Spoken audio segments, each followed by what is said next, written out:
Can the people put the candidates of their dreams in the White House? Good evening, I'm Rosalind Jordan. That's the goal of a new online political campaign that puts voters in control of the process. We'll meet one of its leaders who calls the 2008 election the most important in our lifetime. If you were watching last night's Democratic debate, you saw not just the 8 candidates fielding questions, but you also saw extensive coverage about what the blogosphere was saying about the candidates and the questions they answered. So much has been made about the promise of the internet to connect people across boundaries, as well as to scrutinize politicians' words and actions, but its ability to shape the political process itself has yet to be tapped. Now, a group of Republicans and Democrats is hoping to use that kind of direct citizen involvement to choose a bipartisan White House ticket for 2008.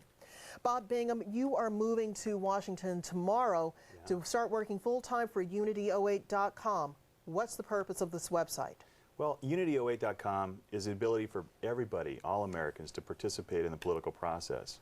I mean, I don't know about you, Roz, but I've never been to a convention before, either for the Democrats or the Republicans. But we're inviting all Americans to participate, not just in picking the candidate who's going to represent the Unity ticket in the 2008 presidential campaign, but also participate in the process of generating the issues that are important to the country and how we take those forward and how we have the candidates address those issues, and really in the largest internet election ever, put forth those to these candidates. If it's fair to say that 2004 was a breakout year for the internet, the netizens that followed Howard Dean everywhere, the rise and credibility of MoveOn.org, what can Unity08.com do to capitalize on what those two movements did? Well, I think what no one has really sat back and thought about yet is to how can the internet help democracy? When television first came out, they used, the campaigners used television to beat the other guy. They never really thought about using the internet, or they never thought about using television to help democracy. So now we can use the internet to help democracy, and that's what Unity08 was founded on.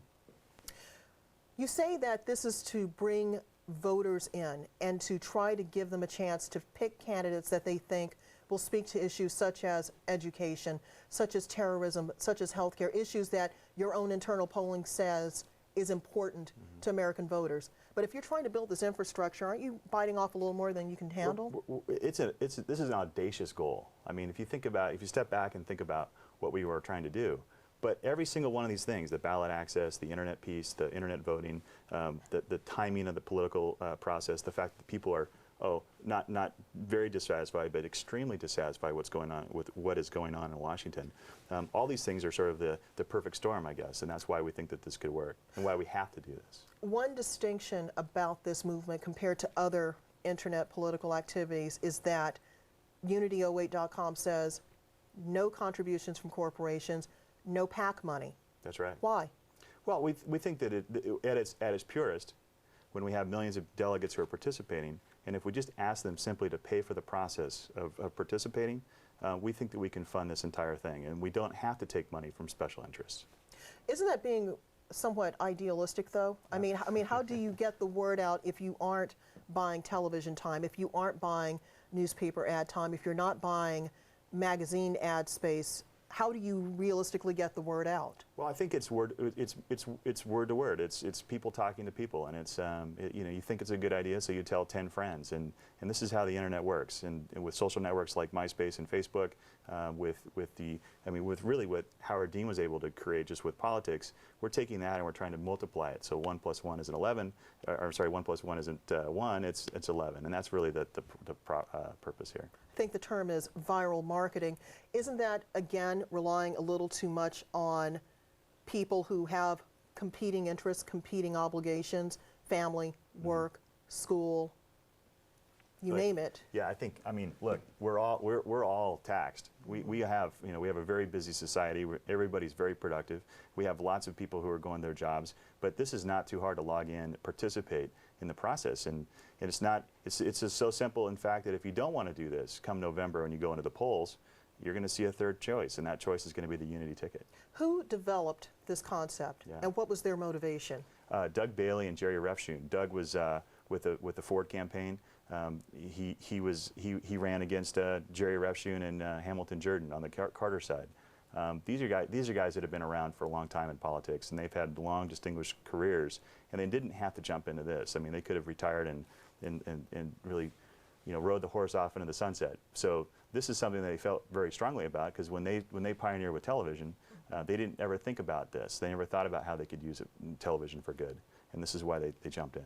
So these are, and forgive me, the old guys. Yeah. There's also a very large component to this movement dedicated to college-age voters, to voters in their 20s. Why that emphasis, and how do you hold on to them beyond 2008? Well, this is a question that I think the delegates themselves are going to have to answer.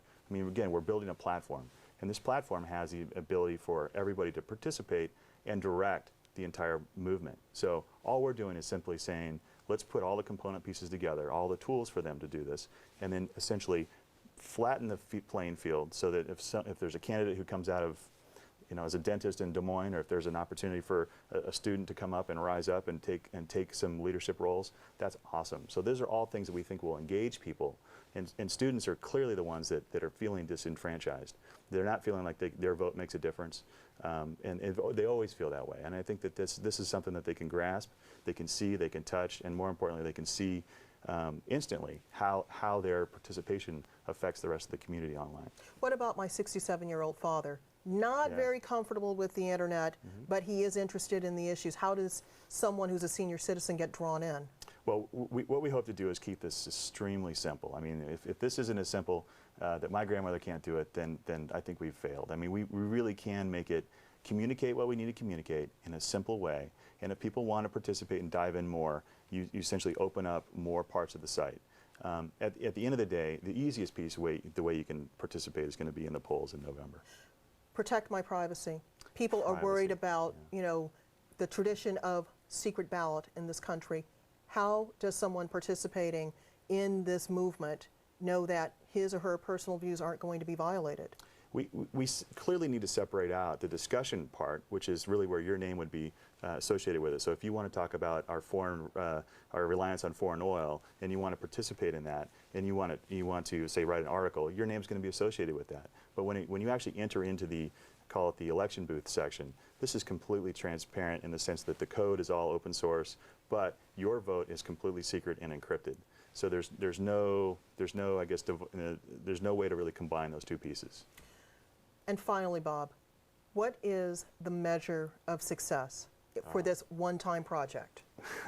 Well, I think the one-time project, we need to let the delegates decide. We're saying that this is a one-time project because we think that something like this will really affect some change in Washington. That's really the reason we're doing it. So define success: to win. To win. But if there's so many places that we can affect some change, internet voting for one, the ability to be able to pick a Republican and a Democrat running together, that's never been done, never even been thought about. This would be something that would be huge. And if you also knew, oh, by the way, who they're going to be running with, just think if we would have actually known who the team was that we put in the White House the last time, would we have voted for those people? So with this process, come June of next year when we have our convention, you're going to actually know who the running mates are, and all the way down maybe 5, 6, 7 deep within the cabinet positions. All right. Thank you. Bob Bingham. All right.